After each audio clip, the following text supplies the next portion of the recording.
AI is coming for your creative job, not Sunday. Now, you spent years learning Photoshop, After Effects, Premiere, 3D, animation, editing, and VFX, and now someone can open an AI tool, type a sentence, and get something that would have taken you hours to make. And here's the scary part: AI doesn't need to be better than you, it just needs to be good enough. And much cheaper, a company that once needed 5 creatives might eventually need only 1 person using AI. That means fewer editors, fewer designers, fewer animators, fewer artists. And in a country like the Philippines where thousands of people make a living from creative outsourcing, that should scare you. I'm Jerry, and this is Idiot TV. I've spent years in the creative industry, so this isn't just another AI topic for me. It's personal because the tools we spent years mastering are becoming increasingly automated, and I think a lot of creatives are not ready for what's coming. We've always heard AI is just a tool, but previous tools still required you to do most of the creative work. AI is starting to do parts of that work itself. It can write, generate images, create voices, make music, generate video, and automate parts of editing and animation. So the old formula was skill, knowing how to use the software.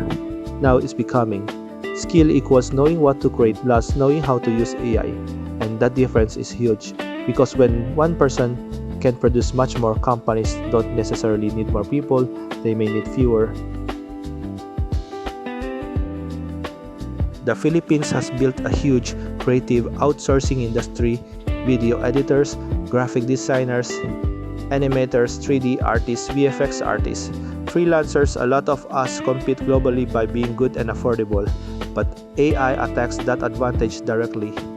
A foreign client might eventually think, why pay a Filipino editor $500 when AI can handle most of the basic work? We're no longer just competing with another freelancer, we're competing with software that can work 24/7, doesn't need a salary, and can generate hundreds of versions. When production becomes extremely cheap, cheap labor becomes less valuable, and that's a serious problem for a country that depends heavily on outsourcing. Traditionally, creative careers look like this: junior art director, creative director. You start at the bottom. You do simple work, you learn, you improve, eventually you become experienced.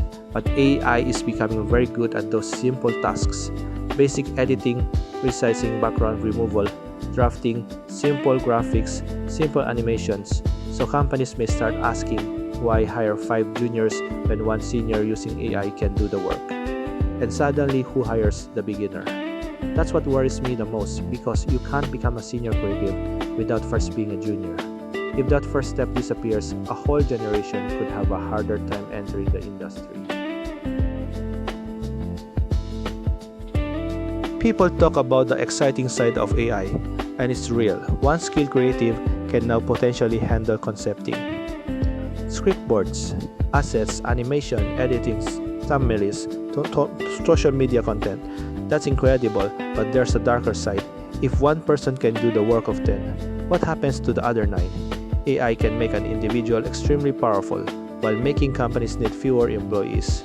Those two things can happen at the same time, and I think that's something we need to be honest about.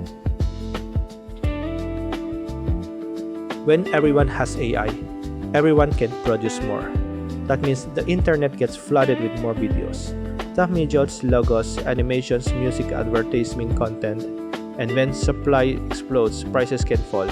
So even if you still have work, clients may expect more output, faster delivery, lower prices.